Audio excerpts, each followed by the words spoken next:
নাকি আরো 2-4টা কিতাব? আর ইতিপূর্বে অন্যান্য নবীদের কাছে আল্লাহ অনেকগুলো কিতাব নাযিল করেছেন, তাওরাত, জাবুর, ইনজিল, কোরআনে উল্লেখ আছে কোরআন সহ 4টি কিতাবের নাম।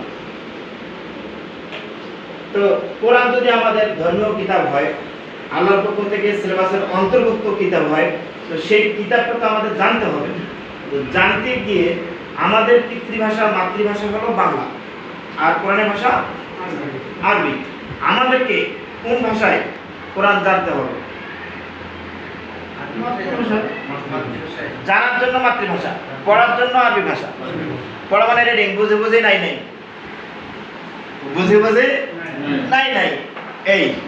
আর কোরআনের সূরা ইব্রাহিমের 4 নম্বর আয়াতে আল্লাহ বলেছেন স্ব মাতৃভাষায় কোরআন প্রচার করতে হবে, কোরআন বিশ্বাস করতে হবে, কোরআন জানতে হবে, কোরআন প্রচারের দায়িত্ব পালন করতে হবে। কোন ভাষায়? স্ব মাতৃভাষায়। আপনার আমাদের রাসূলের মাতৃভাষা কি ছিল? আরবি। তাই তিনি আরবি ভাষায় প্রচার করেছেন। আমাদের মাতৃভাষা কি? এখন যদি আমরা মাতৃভাষা প্রচার করি তাহলে রাসূলের ইত্তেবা করা হলো। কথা ক্লিয়ার?